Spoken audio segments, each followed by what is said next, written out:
Marcus Thompson strutted through the marina with the confidence of a man who had never been told no. His expensive yacht shoes clicked against the wooden dock as he surveyed the boats moored around him. At 35, he had built a reputation as one of the most successful real estate moguls in the coastal city, and he made sure everyone knew it. The marina was his playground, a place where he could show off his wealth and intimidate anyone who dared to cross him. His massive yacht, Golden Dominion, was the largest vessel in the harbor, and he used it as a symbol of his power. Marcus had a simple philosophy. If you couldn't afford to play in his league, you didn't deserve his respect. That morning, he noticed something that immediately irritated him. A modest sailboat had been docked in what he considered his section of the marina. The boat was clean and well-maintained, but it was clearly not in the same class as the luxury vessels that usually occupied this premium area. Worse yet, someone was aboard, moving around with quiet efficiency. Marcus squinted against the morning sun, trying to get a better look at the intruder. He could see a figure in simple sailing clothes, dark hair pulled back in a practical ponytail. From his vantage point, he assumed it was just another weekend sailor who had somehow managed to secure a slip they couldn't afford. His jaw tightened as he watched the person methodically checking the rigging and preparing the boat for what looked like a departure. Marcus had worked too hard to build his empire to let some nobody encroach on his territory. The marina management clearly needed a reminder about who really ran things around here. He adjusted his gold watch and smoothed his designer polo shirt before making his way toward the sailboat. Marcus had perfected the art of intimidation over the years. A combination of his imposing 6-foot frame, expensive clothes, and carefully cultivated air of superiority usually sent the message loud and clear. People either fell in line or found themselves facing consequences they weren't prepared for. As he approached the sailboat, Marcus could hear the gentle sound of someone humming while working. The casual nature of it only fueled his irritation. This person was clearly oblivious to the fact that they were trespassing in his domain. "Excuse me?" Marcus called out in his most authoritative voice, the one that had cowed countless business rivals and city officials. "I think there's been some kind of mistake here." The humming stopped, and the figure on the boat paused in their work. Slowly, the person turned around, and Marcus found himself looking at a woman who appeared to be in her 40s. She had an athletic build and sun-weathered skin that spoke of countless hours on the water. Her eyes were a striking blue-gray like storm clouds over the ocean. "I'm sorry, is there a problem?" she asked politely, but Marcus detected something in her tone that he couldn't quite place. It wasn't the deference he was accustomed to receiving. Marcus puffed out his chest and took a step closer to the boat. "I'm Marcus Thompson, and I think you might be in the wrong section of the marina. This area is reserved for serious boaters, people who understand the value of maintaining certain standards." The woman tilted her head slightly, studying him with those unsettling eyes.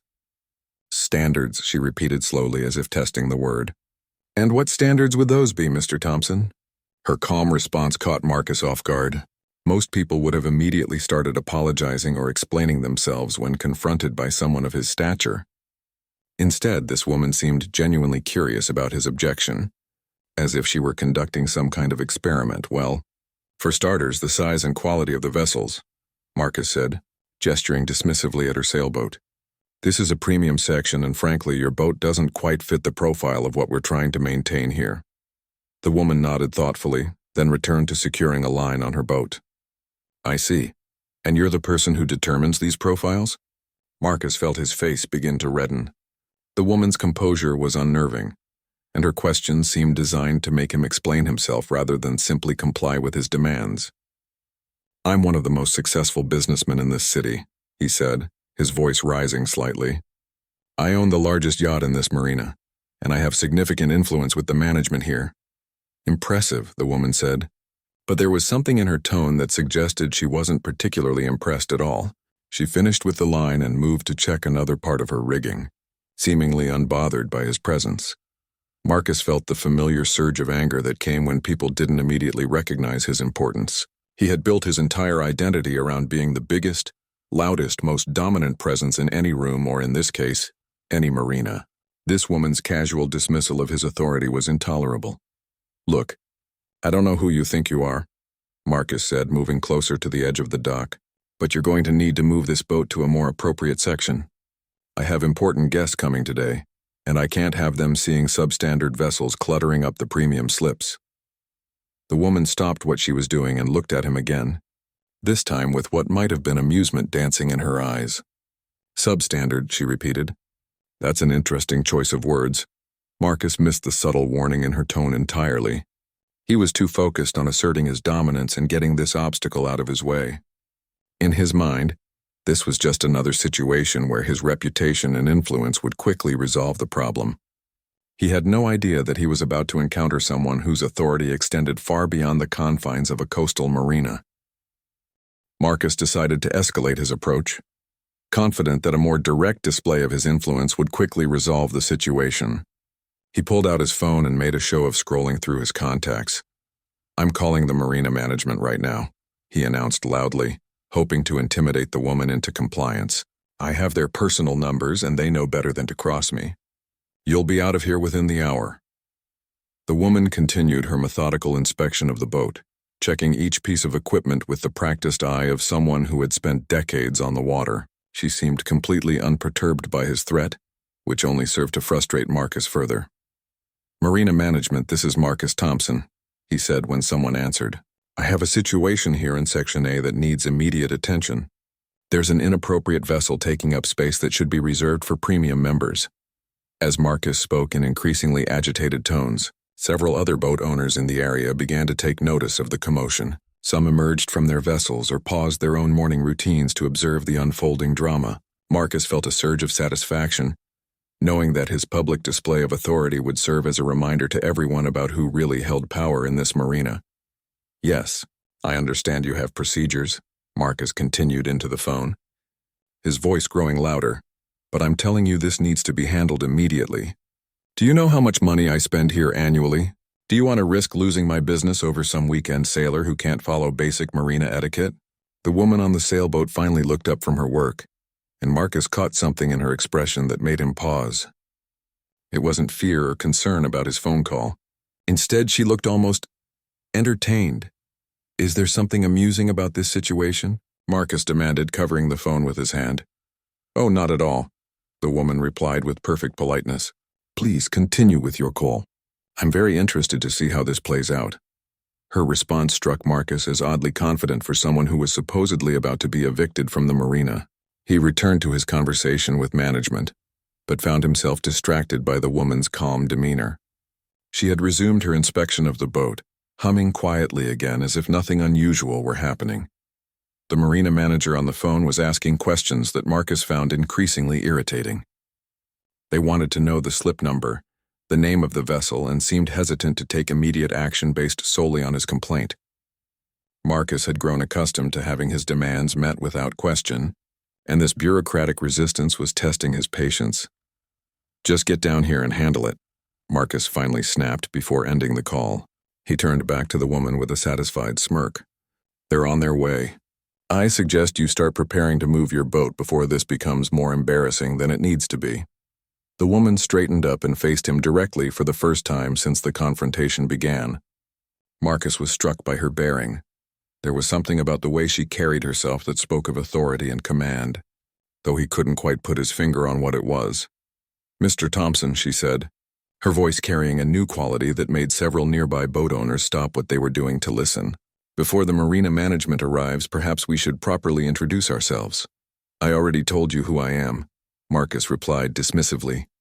"I don't need to know anything about you except when you plan to leave." The woman smiled, and there was something in that smile that made Marcus feel suddenly uncomfortable. It wasn't the nervous smile of someone who had been caught in the wrong place, nor was it the apologetic expression he expected from someone facing his displeasure. Instead, it was the confident smile of someone who knew something he didn't. "My name is Catherine Hayes," she said, extending her hand in a gesture that seemed both polite and somehow formal. "Most people call me Admiral Hayes." Marcus stared at the outstretched hand, the words not immediately registering. "Admiral?" He assumed she was joking or trying to impress him with some kind of honorary title. He had encountered plenty of people who used inflated titles to make themselves seem more important than they actually were. "Admiral?" Marcus laughed, the sound harsh and dismissive. "What, like you're in the Coast Guard or something?" "That's cute, but it doesn't change the fact that you're in the wrong section of this marina." The woman, Admiral Hayes maintained her extended hand and her patient smile. Around them, Marcus began to notice that the other boat owners were watching the exchange with unusual interest. Some had moved closer, and their expressions suggested they recognized something significant that he was missing. "Not the Coast Guard, Mr. Thompson," Admiral Hayes said quietly. "United States Navy. I'm currently the commanding officer of Naval Base San Diego." The words hit Marcus like a physical blow. Naval Base San Diego was one of the largest military installations on the West Coast, home to dozens of ships and thousands of personnel. The commanding officer of such a base would be someone of enormous authority and responsibility, someone whose influence extended far beyond anything Marcus had ever encountered in his business dealings. But surely this couldn't be true. This woman in simple sailing clothes on this modest boat couldn't possibly be the person responsible for commanding one of the most important naval bases in the country. Marcus's mind raced as he tried to process this information, looking for some sign that this was an elaborate joke or misunderstanding. The growing crowd of onlookers seemed to be waiting for his response, and Marcus realized that his next words would either escalate this situation to an entirely new level or allow him to gracefully retreat from what was beginning to feel like a significant miscalculation. Marcus stood frozen for several seconds, his brain struggling to process what he had just heard. Admiral Hayes waited patiently, her hand still extended while the growing crowd of onlookers watched the drama unfold. The morning sun seemed to grow brighter, casting everything in sharp relief. "You're joking," Marcus finally managed, his voice cracking slightly. "There's no way you're actually a Navy admiral. You're on a sailboat that's probably worth less than my car." Admiral Hayes slowly lowered her hand, and Marcus caught a glimpse of something on her wrist that made his stomach drop. It was a watch. Not expensive like his Rolex, but clearly military issued with markings that suggested official status. More importantly, he noticed for the first time that despite her casual sailing attire, everything about her appearance was precisely maintained in a way that spoke of military discipline. "Mr. Thompson," Admiral Hayes said, her voice taking on a tone that Marcus had never heard directed at him before, the unmistakable sound of command authority. "I understand this might be difficult for you to process, but I assure you that my credentials are quite genuine." One of the nearby boat owners, an elderly man with a military bearing of his own, stepped forward. "Ma'am," he said, addressing Admiral Hayes with obvious respect, "I served under Admiral Chen at Pearl Harbor. I recognize the command presence when I see it." He turned to Marcus with a look of disgust. "Son, you just made the biggest fool of yourself I've ever witnessed." Marcus felt heat rising in his cheeks as more people gathered around. Word was spreading quickly through the marina that something significant was happening, and boat owners were emerging from their vessels to see what the commotion was about. Several of them seemed to recognize Admiral Hayes, nodding respectfully or offering quiet greetings. "This is ridiculous," Marcus said, but his voice lacked its earlier confidence. "Even if you are who you say you are, that doesn't give you the right to ignore marina policies. Money talks in places like this, and I invest more in this marina in a year than most people make in a decade." Admiral Hayes studied him with those penetrating blue-gray eyes, and Marcus felt like he was being evaluated by someone who had spent years making life-and-death decisions. When she spoke, her words were measured and precise. "Mr. Thompson, I've been sailing these waters for over 20 years. I've commanded vessels ranging from destroyers to aircraft carriers. I've overseen budgets that dwarf your entire net worth, and I've been responsible for the lives of thousands of men and women in service to this country." She paused, letting her words sink in. "Your attempt to intimidate me based on your financial status is both ineffective and rather insulting." The crowd around them had grown larger, and Marcus could hear whispered conversations as people shared what they knew about the situation. Someone mentioned seeing Admiral Hayes' photo in the newspaper when she had taken command of the naval base. Another person noted that her sailboat, while modest, was actually a precision-built vessel used for serious offshore sailing. Marcus felt the familiar rage building inside him, but for the first time in years it was mixed with something else. Uncertainty. His usual tactics weren't working, and he was beginning to realize that he had walked into a situation that was completely outside his experience. "Look," he said, trying to regain some control over the situation, "I don't care what your job is. This is a civilian marina, and military rank doesn't mean anything here. I still have connections with the management, and they'll back me up on this. As if summoned by his words, a golf cart pulled up to the dock carrying two men in marina uniforms. Marcus felt a surge of relief, confident that the arrival of management would vindicate his position and restore his authority in front of the growing crowd. The marina manager, a man named Robert Chen whom Marcus had dealt with many times, climbed out of the cart and approached the group. His expression was serious, and he carried himself with the professional demeanor of someone trying to defuse a potentially explosive situation. "Mr. Thompson," Robert said with careful politeness, "I understand there's been some kind of misunderstanding here." Marcus stepped forward, ready to assert his position. "Robert, I'm glad you're here. I've been trying to explain to this woman that her boat doesn't belong in this section of the marina. She's been completely uncooperative, and I need you to relocate her immediately." Robert's expression grew even more serious as he looked past Marcus to Admiral Hayes. Something passed between them, a look of recognition and what appeared to be embarrassment. "On Robert's part, Mr. Thompson," Robert said slowly, "I believe there's something you need to understand about this situation." The crowd had grown quiet, sensing that a crucial moment was approaching. Marcus felt confident that Robert would support him. After all, Marcus was one of the marina's biggest customers, and his influence in the community was well established. "Admiral Hayes," Robert continued, addressing the woman directly with obvious respect, "I sincerely apologize for this incident. Your slip assignment is completely valid, and you have every right to be here." Marcus felt the ground shift beneath him as Robert's words registered. The marina manager wasn't supporting his position. He was apologizing to the woman Marcus had been trying to intimidate. "What do you mean her slip assignment is valid?" Marcus demanded. "I specifically requested that this section be reserved for premium members only." Robert turned to Marcus with an expression that mixed professional courtesy with barely concealed frustration. "Mr. Thompson, Admiral Hayes has been assigned her slip by special arrangement with the Harbor Master's office. As the commanding officer of Naval Base San Diego, she has certain privileges and courtesies extended to her, and her presence here has been specifically approved at the highest levels." The words hit Marcus like a series of physical blows. Not only was Admiral Hayes exactly who she claimed to be, but she actually had more official standing at the marina than he did. His entire foundation of authority, his money, his influence, his carefully cultivated reputation, meant nothing in the face of her legitimate military rank and official position. The silence that followed Robert's explanation was deafening. Marcus stood frozen, his mouth slightly open, as the full weight of his mistake crashed down on him. Around him, the crowd of boat owners watched with expressions ranging from sympathy to outright amusement. Several people were discreetly taking photos or videos with their phones, and Marcus realized that his humiliation was being documented for posterity. Admiral Hayes maintained her composed demeanor, but Marcus could see something in her eyes that might have been pity. It was somehow worse than anger would have been.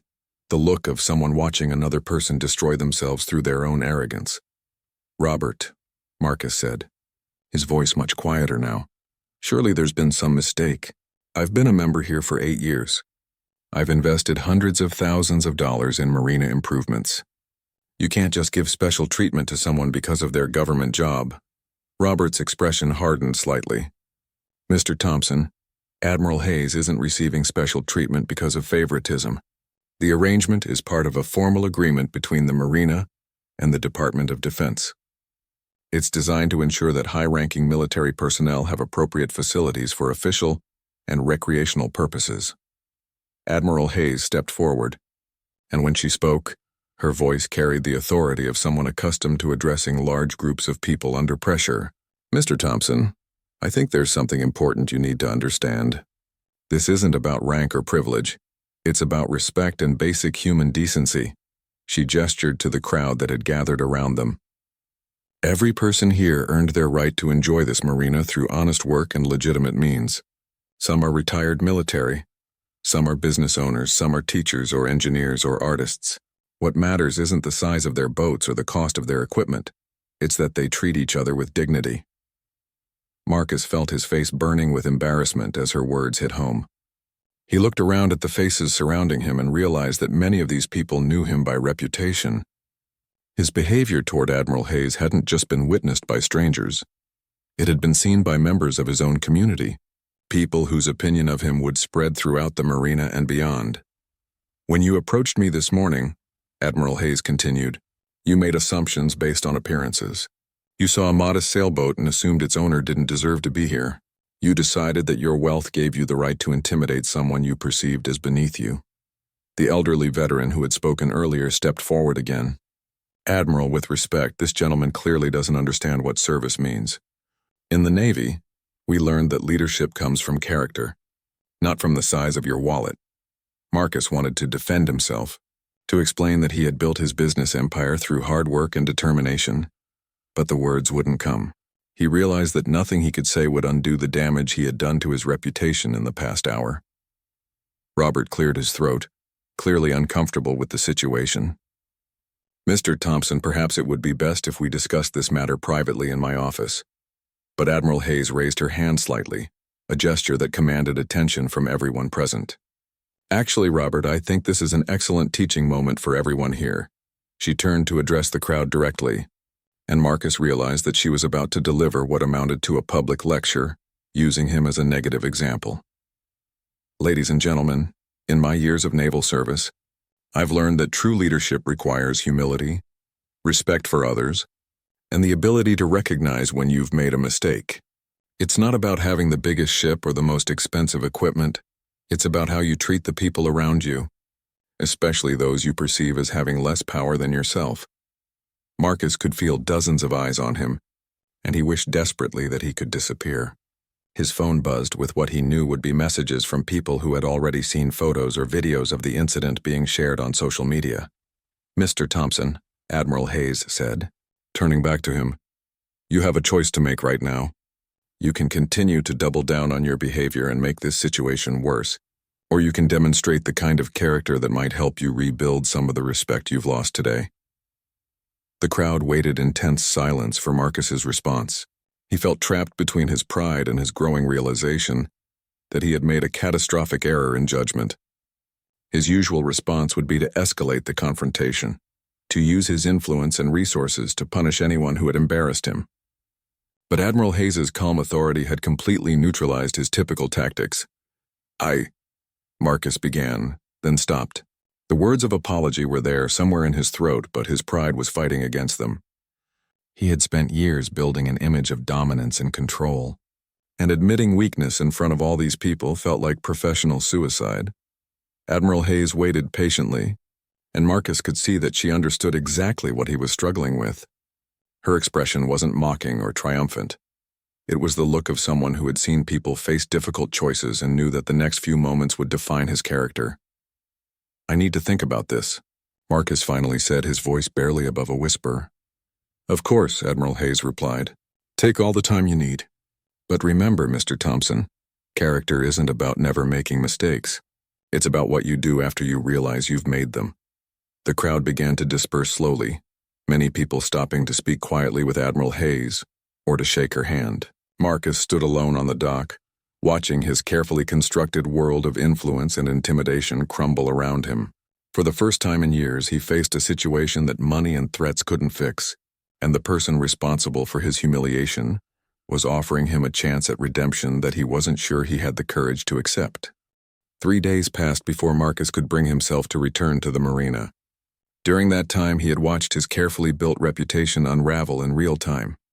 Videos of his confrontation with Admiral Hayes had spread across social media, and local news outlets had picked up the story. The headline, "Real Estate Mogul Tries to Intimidate Navy Admiral," had appeared in the morning paper, complete with photos and a detailed account of his behavior. His business phone had been ringing constantly with calls from clients, partners, and competitors. Some were genuinely concerned. Others were clearly calling to gawk at his misfortune, and a few were already trying to poach his clients and deals. Marcus realized that in a matter of hours, he had gone from being one of the most feared businessmen in the city to being a public joke. When he finally returned to the marina, it was early in the morning. Hoping to avoid the crowds and curious stares, he parked his car and walked slowly toward the docks, dreading the prospect of facing the people who had witnessed his humiliation. Every boat owner he passed seemed to recognize him, and he could feel their eyes following his movement. Admiral Hayes's sailboat was still in its slip, and Marcus could see her on deck, performing what looked like routine maintenance. She was wearing the same type of practical sailing clothes as before, but now Marcus saw them differently. Where he had once seen signs of inferiority, he now recognized the uniform of someone who chose function over fashion, substance over appearance. Marcus stood at the edge of the dock for several minutes, working up the courage to approach. Part of him wanted to simply walk away and pretend the incident had never happened. He could sell his yacht, find a different marina, and try to rebuild his reputation elsewhere. But Admiral Hayes's words about character and mistakes kept echoing in his mind. Finally, he forced himself to walk toward her boat. Admiral Hayes looked up as he approached, and her expression was neutral, neither welcoming nor hostile. She continued her work, waiting for him to speak first. "Admiral Hayes," Marcus said, his voice hoarse from 3 days of stress and sleepless nights. "I need to talk to you." She set down the tool she had been using and gave him her full attention. "I'm listening, Mr. Thompson." Marcus had rehearsed this conversation dozens of times in his mind, but now that he was actually facing her, all his prepared words seemed inadequate. He looked around the marina, seeing it differently than he had just a few days ago. Instead of a kingdom where he ruled through fear and money, he now saw it as a community of people who shared a love of the water and sailing. "I owe you an apology," Marcus said finally. "A real one, not just something to make this go away." Admiral Hayes nodded slightly but didn't respond, clearly waiting for him to continue. "I was wrong about everything," Marcus continued, the words coming easier now that he had started. "I was wrong about you, wrong about this place, and wrong about what gives someone the right to be here. I thought money and influence made me better than other people, and I used those things to intimidate anyone who didn't fit my idea of what belonged." He paused, looking out at the water. "I've spent the last 3 days watching my business relationships fall apart, seeing people I thought were friends distance themselves from me, and reading comments online about what kind of person I really am. And the worst part is, most of those comments are accurate." Admiral Hayes's expression softened slightly. "Go on," she said quietly. "You could have destroyed me completely," Marcus said, turning back to her. "You had every right to use your position to make my life miserable after the way I treated you. But you didn't. You gave me a chance to show character even after I had shown none." Marcus took a deep breath before continuing. "I don't know if I can change who I've become over the years, but I want to try. I want to understand what real leadership looks like, what it means to treat people with respect regardless of their position or possessions." Admiral Hayes was quiet for a long moment, studying his face as if trying to determine the sincerity of his words. When she finally spoke, her voice carried the same authority as before, but with a warmth that hadn't been there during their first encounter. "Mr. Thompson, apologizing is the first step, but it's only the beginning. The real test is what you do next. How you choose to behave when no one is watching, when there's no video camera recording your actions." She gestured to the marina around them. "This place could be a real community if people like you used your influence to build others up instead of tearing them down. You have resources and connections that could make a positive difference in people's lives." Marcus nodded, feeling a strange sense of relief at finally hearing a path forward. "What would you suggest I do? How do I start making this right?" Admiral Hayes smiled for the first time since he had known her, and Marcus was struck by how it transformed her entire demeanor. "There are a lot of people at this marina who could use some help. Veterans dealing with PTSD who find peace on the water but can't afford boat maintenance. Young people who want to learn to sail but don't have access to proper instruction. Small business owners who are struggling to stay afloat." She paused, letting her words sink in. "Instead of using your money to intimidate people, you could use it to create opportunities. Instead of demanding respect based on what you own, you could earn it based on what you give." Marcus felt something shifting inside him, a perspective he had never considered before. For years, he had measured success by how much he could take and control. The idea of measuring it by how much he could give was revolutionary. "Would you be willing to help me?" Marcus asked. "I mean, would you be willing to guide me in learning how to do this right? I know I don't deserve your help, but I don't know where else to start." Admiral Hayes extended her hand again, just as she had 3 days earlier. This time Marcus took it without hesitation. "Leadership can be learned, Mr. Thompson," she said, "but it requires humility, dedication, and a genuine desire to serve others rather than yourself. Are you ready for that kind of change? Marcus looked around the marina one more time, seeing it not as his domain to control, but as a community he could contribute to. For the first time in years, he felt genuinely hopeful about the future. 6 months later, Marcus Thompson stood on the same dock where his world had changed, but everything about the scene was different. The marina bustled with activity as dozens of young people participated in the weekend sailing program he had helped establish. Their excited voices carried across the water as experienced volunteers taught them the basics of seamanship and navigation. Marcus wore simple khakis and a polo shirt, expensive, but no longer chosen to intimidate.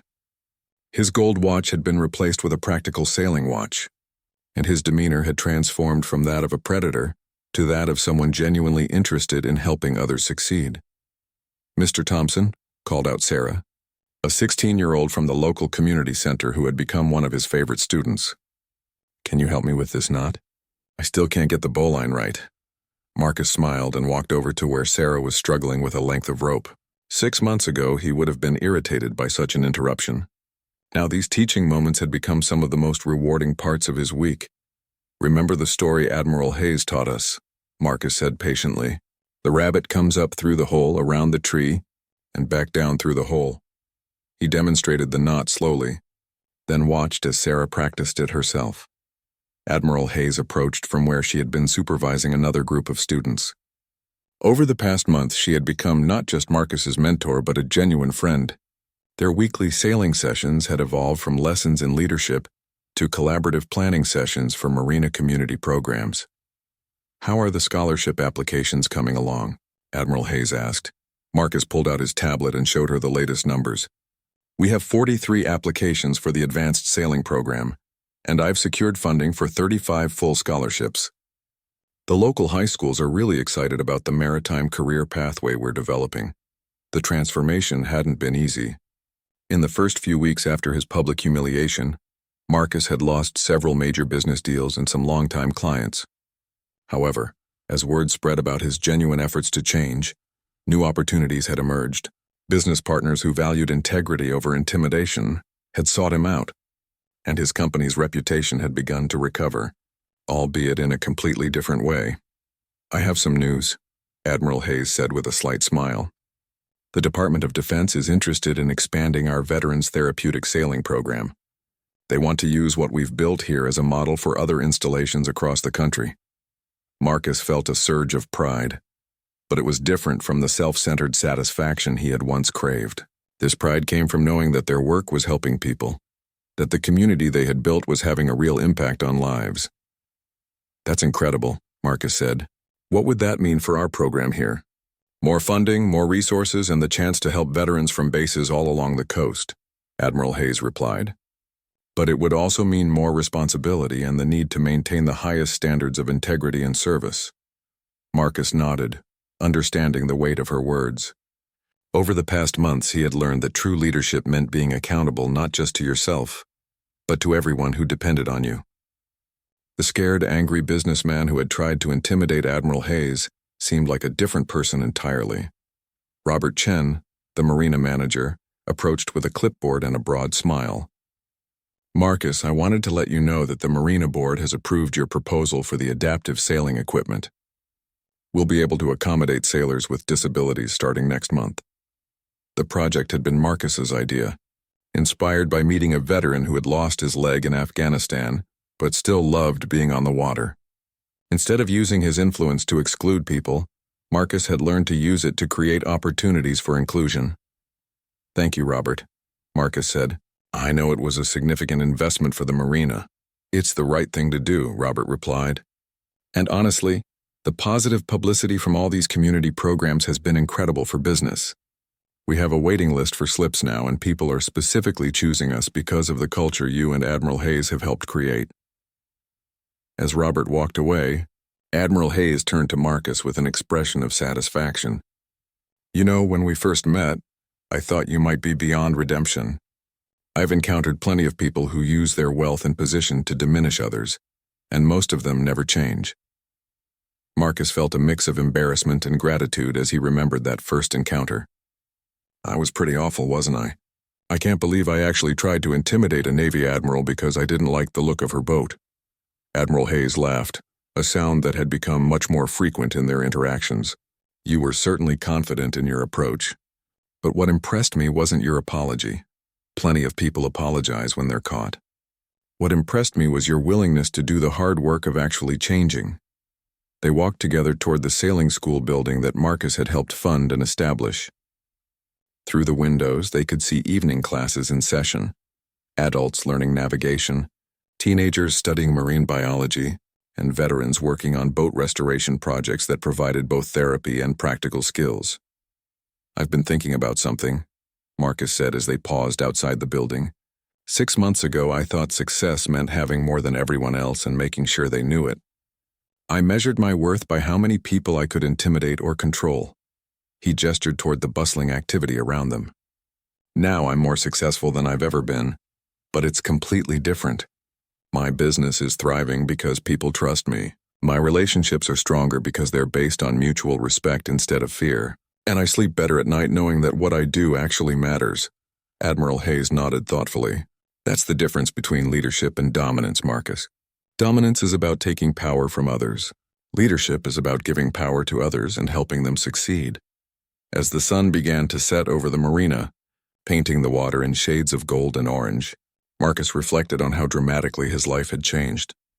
The expensive yacht that had once been his symbol of superiority now served as a classroom for sailing instruction. The premium dock space he had jealously guarded was now shared with boats of all sizes and conditions, creating a diverse and vibrant community. Admiral, Marcus said quietly, I need to tell you something. That day when you could have destroyed my reputation completely, when you could have used your position to make me pay for my arrogance, you chose not to. You chose to give me a chance to become better instead. I'll never forget that. Admiral Hayes placed a hand on his shoulder. Marcus, leadership isn't about having the power to destroy your enemies. It's about having the wisdom to turn your enemies into allies, and the courage to help people become the best versions of themselves. A young voice called out from the water, where one of the sailing students was bringing their boat back to the dock. Mr. Thompson. Admiral Hayes. Look, I did it by myself. They both turned to watch as 12-year-old Miguel successfully completed his first solo docking maneuver. The boy's face was radiant with pride and accomplishment, and Marcus felt a warmth in his chest that was worth more than any business deal he had ever closed. That, Admiral Hayes said with a smile, is what real success looks like. As they walked toward the dock to congratulate Miguel, Marcus realized that his transformation was complete. The man who had once tried to intimidate a Navy admiral had become someone who understood that true strength came from lifting others up. The marina that had once been his private kingdom had become a community where everyone belonged, and Admiral Catherine Hayes, the woman who had shown him that real authority came from service rather than selfishness, had become not just his mentor, but proof that sometimes the most powerful thing you can do is give someone a second chance to do the right thing.